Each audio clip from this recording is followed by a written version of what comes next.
ये हमारे भैया की जो CSC PSC के अंदर पोस्टेड है वो क्या करेगा। यहाँ पे इंपॉर्टेंट बात मैं बता रहा हूँ, आप समझिएगा।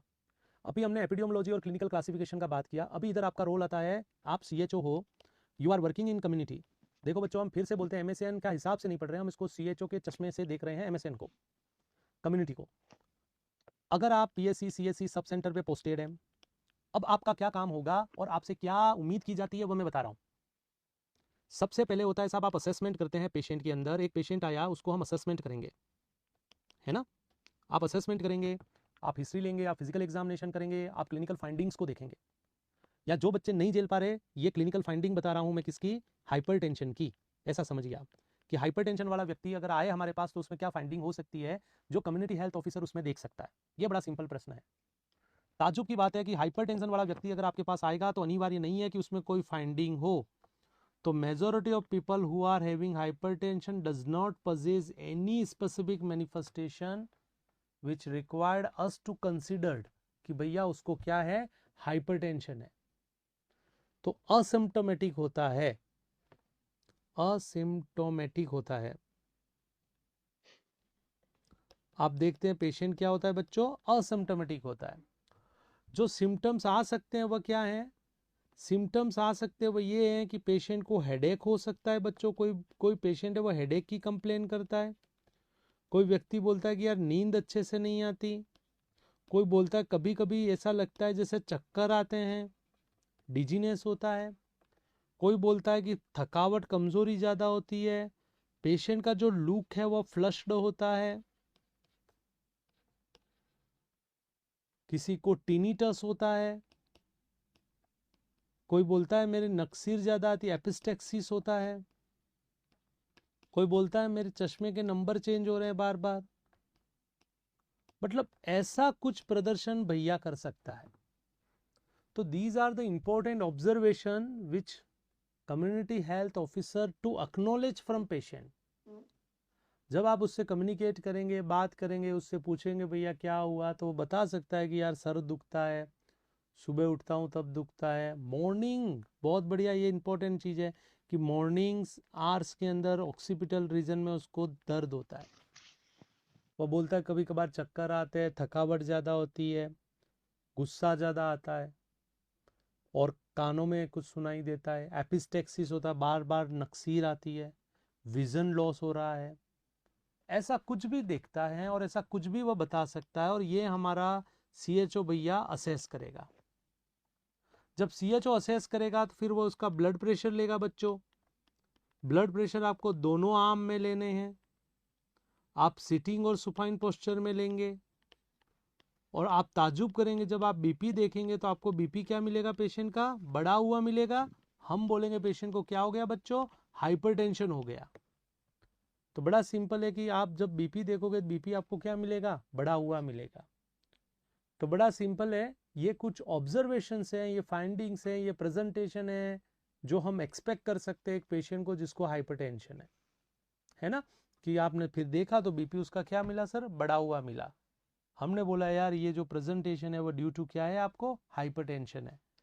अब यहाँ बात आता है कि हम असेसमेंट क्या करेंगे। जैसे मैं बोलता हूँ आप हिस्ट्री लेते हैं और आप फिजिकल एग्जामिनेशन करते हैं, तो देखो ये याद रखिएगा, ये आपके असेसमेंट है बच्चों। आप याद रखना, ये आपको PSC CSC पे करना पड़ेगा उन सभी इंडिविजुअल के अंदर जिनको हाइपरटेंशन है, और यही सर्विलेंस आपको करनी है, यही स्टेटिक्स आपको मेंशन करके रखने हैं। और बहुत जल्दी इवन हेल्थ रिकॉर्ड बनने वाला, हर पेशेंट के डेटा ये बनने वाले हैं और इनको मॉनिटर भी करना पड़ेगा, क्योंकि नॉन कम्युनिकेबल डिजीज जो है वह बहुत ग्रेव है। हमारे GDP को अफेक्ट कर रहे हैं, हमारी पॉपुलेशन को अफेक्ट कर रहे हैं, हमारे युवाओं को अफेक्ट कर रहे हैं, प्रोडक्टिविटी को अफेक्ट कर रहे हैं। भारत में इतने प्रतिशत लोग अगर बीमार है तो उस बीमार देश का क्या हो सकता है, समझिए आप। इससे हमें ये समझना है कि हाइपरटेंशन वाले व्यक्ति की जब हम हिस्ट्री लेते, फिजिकल एग्जामिनेशन करते, तो कौन कौन सी ऐसी बातें जो हमको लिखना रहेगा, है ना। तो वो आप ध्यान में रखिएगा। सबसे पहले मैं बोलता हूं उस पेशेंट के अंदर आप असेस करेंगे रिस्क फैक्टर को जो हमने अभी पढ़े थे। जैसे मैं लिख रहा हूं बेटा, क्या देखना है आपको, वेट मेंशन करना, आप मेंशन कर लेना उसका वजन। आप देखेंगे उसकी हाइट, सुना आपने। आप पेशेंट के अंदर देखेंगे अब्डोमिनल गर्थ, अब्डोमिनल गर्थ देखोगे आप, अब्डोमिनल सरकमफ्रेंस लिख लो। मैंने आपको पहले भी बताया कि अब्डोमिनल सरकमफ्रेंस मेंशन करते जाओ चैट बॉक्स में, किससे ज्यादा हो तो सिग्निफिकेंट है। बीएमआई देखेंगे, नॉर्मल बीएमआई कितना होता है, किससे ज्यादा बीएमआई है तो वो सिग्निफिकेंट है, मेंशन करते जाइए। आप पूछेंगे सोडियम इंटेक के बारे में, आप देखेंगे पेशेंट का बीएमआई, चैट बॉक्स में मेंशन करो कितना अब्डोमिनल सरकमफ्रेंस, कितना बीएमआई, कितना वजन, सोडियम इंटेक, क्या डाइटरी पैटर्न है भैया का, क्या भैया हैबिट पजेस करता है ना, कैसी लाइफ स्टाइल है भैया की। ये सभी चीजें हमको असेस करनी है पेशेंट में। ये आपके प्रश्न है बच्चों। 90 सेंटीमीटर से ज्यादा, बहुत बढ़िया बेटा, वो नॉर्मल है, वेरी गुड। हाँ, 30 से ऊपर बीएमआई बहुत ज्यादा सिग्निफिकेंट हो जाता है बच्चे, है ना। 25 से ऊपर सिग्निफिकेंट है, 30 से ऊपर और ज्यादा सिग्निफिकेंट है, वेरी गुड, है ना। बाकी जवाब ही नहीं दे रहे, उल्टे सीधे जवाब तो पूरे दे रहे थे।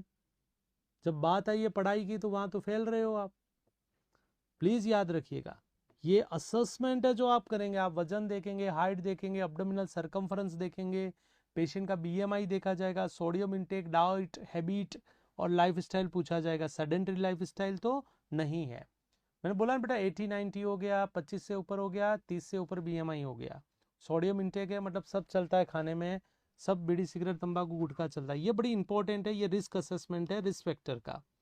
दूसरा असेसमेंट में लिख रहा हूं, आपको पूछना चाहिए उस व्यक्ति में, आपके फैमिली में किसी को हाइपरटेंशन है,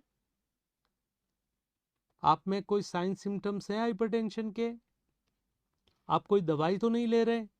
these are the important question one has to ask बेटा, please remember, it is your duty at that particular area. भाई सुना आपने, very nice, most of people are answering. और मैं बता देता हूँ, इस सेशन के बाद there will be a few question which you have to address. आपको आज ही आंसर देके जाना है उनका, और अगर आप वो आंसर देंगे तो आप बहुत अच्छा कर पाएंगे सीएचओ में, डेफिनेट कह रहा हूं मैं। फिर आपको देखना है कि भैया आपके घर में पिताजी को, माताजी को बीपी का शिकायत है। अच्छा आप ये बताइए आप में क्या क्या फाइंडिंग है, तो अभी मैंने बताई वही फाइंडिंग मिलेगी। हम पूछेंगे कोई दवाई तो नहीं चल रही। याद रखिएगा बच्चों, बहुत से इंडिविजुअल होते हैं वो बहुत सारी दवाई लेते हैं, कुछ लोग होते हैं वो स्टेरॉइड्स लेते हैं। जैसे वो बोलेगा हाँ मेरे को सीओपीडी है और मैं स्टेरॉइड लेता हूँ, मैं अस्थमा है मेरे को स्टेरॉइड। ये आपको ध्यान करना है बच्चे। आप पेशेंट के अंदर देखेंगे उसके अंदर लेग में स्वेलिंग तो नहीं हो रहा है ना, ये भी इंपॉर्टेंट असेसमेंट है।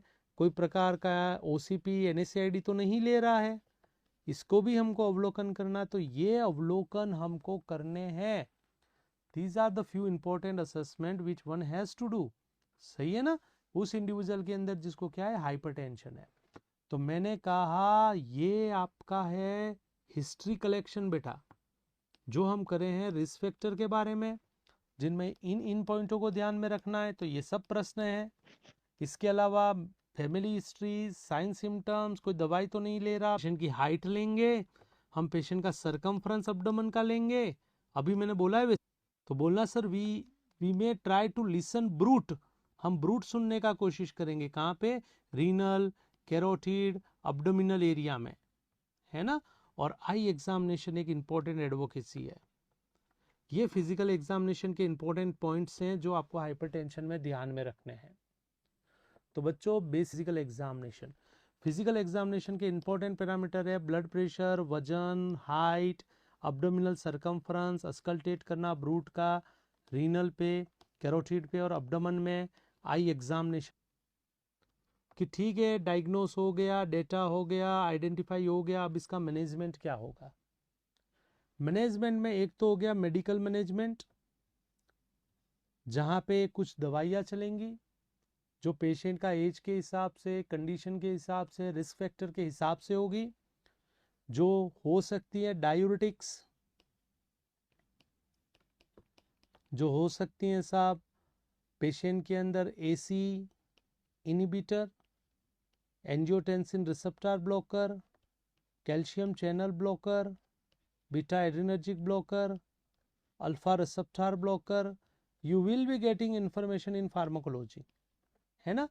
पेशेंट में मेडिकल मैनेजमेंट होगा बच्चों, ABC और वो सब ठीक है, मेडिकल मैनेजमेंट। और दूसरा जो बहुत महत्वपूर्ण है CHO वाले भैया, सुन पा रहे हो ऑफिसर्स, तो कम्युनिटी हेल्थ ऑफिसर का हिसाब से महत्वपूर्ण है, वह है बेटा लाइफ स्टाइल मॉडिफिकेशन। क्योंकि आपने देखा प्राइमरी हाइपरटेंशन का कोई कारण नहीं है, प्राइमरी हाइपरटेंशन का कारण है अल्टर्ड लाइफ स्टाइल। तो बच्चों लाइफ स्टाइल मॉडिफिकेशन है वह महत्वपूर्ण कारण है बच्चों। तो इसको आपको, लाइफ स्टाइल कारण है तो लाइफ स्टाइल मॉडिफिकेशन उसका सॉल्यूशन है। क्या ऐसे बिंदु होंगे जो लाइफ स्टाइल मॉडिफिकेशन में हम एकत्र करेंगे? पहला इंपॉर्टेंट बात है डाइटरी मॉडिफिकेशन। ये प्रश्न है आपका CHO का। टेबल सॉल्ट, नमक आपको अवॉइड करना है। 2 ग्राम से ज्यादा नमक पर डे कंज्यूम नहीं करना है। नमक एक हो गया। दूसरा प्रतिबंध होगा साहब सैचुरेटेड फैट। जितना भी तेल तेलीय चीजें हैं जिनमें सैचुरेटेड फैट है, वनस्पति घी, डालडा घी, उन सभी घी वाले पदार्थों को अवॉइड करना। समोसा, कचौरी, मिर्ची वड़ा, तेल तेलीय। तीसरा बच्चों कैलोरी, उनको अवॉइड करना है। तो मैं आपको बता रहा हूं यहाँ पे सोडियम का लिमिटेशन है, सैचुरेटेड फैट नहीं खाना है, कैलोरी कंज्यूम कम करना है, फाइबर ज्यादा लेना है, वेजिटेबल ज्यादा खाना है, पोटेशियम ज्यादा ले सकते हो, स्मॉल फ्रीक्वेंट कंज्यूम करना है, वेट के हिसाब से समझना है। ये खाना बहुत इंपॉर्टेंट है। बहुत बढ़िया, बच्चे जानते भी हैं, है ना। क्योंकि प्राइमरी प्रिवेंशन, सेकेंडरी प्रिवेंशन, जहां पे आप काम करोगे तो आपको इतना तो नॉलेज होना चाहिए। और फिर भी आप ऑफिसर हो, आपको नॉलेज नहीं है तो वो पूछेगा। हाइपरटेंशन इतना कॉमन एजेंडा है, मैं कह रहा हूँ ना, आपको भी याद होना चाहिए, आपके घर वालों को भी याद होना चाहिए इसके बारे में। ट्रांस फैट नहीं लेते हैं, डालडा घी नहीं खाते हैं, बहुत बढ़िया बच्चे, है ना। तो पहला तो ये हो गया डाइट के बारे में। दूसरा हो गया बेटा हैबिट मॉडिफिकेशन। बीड़ी, सिगरेट, तंबाकू, गुटखा, स्मोकिंग, टोबैको, गुटखा, अल्कोहल, जितने भी व्यसन हैं वह सब आपको त्यागने हैं, है ना। और त्याग इंसान को कठोर बनाता है। तीसरा इंपॉर्टेंट बात है बच्चों एक्सरसाइज। आप पेशेंट में एक्सरसाइज के बारे में सोचेंगे। हम बताएंगे कि एटलीस्ट आपको 45 मिनट वॉक करना है पर डे। प्लीज रिमेंबर, जिनको कार्डियोवास्कुलर पैथोलॉजी, हाइपरटेंशन है, उनको 45 मिनट वॉक करना है, ब्रिस्क वॉक करना है, भागना नहीं है, रनिंग नहीं करनी है, स्प्रिंट नहीं करना है। आप क्या बोलेंगे बच्चों? ब्रिस्क वॉक करनी है साहब, स्पीड से चलना है, 45 minute per day, 5 days in a week. इतना बता दोगे तो सही में आपको वो समझेगा कि आप ऑफिसर हो, नहीं तो कौन सा ऑफिसर है ऐसा बोलेगा वह। तो आप उसको बताएंगे कि आपको ऐसा करने का है, जिम नहीं जाना है, स्पीड से नहीं भागना है, पहाड़ी पे नहीं भागना है, आपको ओनली वॉक करना है जैसे जल्दी में हो आप। एक्सरसाइज। चौथा इंपॉर्टेंट बिंदु जो आप उसको बताएंगे लाइफस्टाइल मॉडिफिकेशन में, वह है योगा एंड मेडिटेशन। योग करिए, मेडिटेशन करिए, स्ट्रेस को मैनेज करिए। योग मेडिटेशन के बारे में बताएंगे जिससे हमारा भैया पैरासिम्पैथेटिक होगा, हार्ट रेट कम होगा, कोर्टिजोल का लेवल कम होगा, अंदर से आनंदित होगा, और अंदर से आनंदित होगा तो ब्लड प्रेशर भी कम होगा। पांचवा फिर हम बोलेंगे फॉलोअप के बारे में कि आपको नियमित तौर पे आना चाहिए, असेस करना चाहिए, और हेल्थ एजुकेशन देंगे, है ना। तो ये सब बातें आपको पेशेंट को बतानी है जिसको हाइपरटेंशन है। तो ये सब काम है कम्युनिटी हेल्थ ऑफिसर का, जो कि वहाँ पे पोस्टेड है। उसको बोलना है कि क्या खाना है, क्या हैबिट मॉडिफिकेशन है, कैसी एक्सरसाइज करना है, योग मेडिटेशन का क्या इंपॉर्टेंस है, फॉलोअप क्यों ज़रूरी है, दवाइयाँ क्यों लेनी है, इन सभी के बारे में हम उस व्यक्ति को बताएंगे। तो ये आपका जिसमें वह है कॉम्प्लिकेशन ऑफ हाइपरटेंशन, जो जल्दी से आप मेंशन करेंगे, बहुत बढ़िया, आप बहुत अच्छा कर रहे हैं। कॉम्प्लिकेशन ऑफ हाइपरटेंशन क्या है?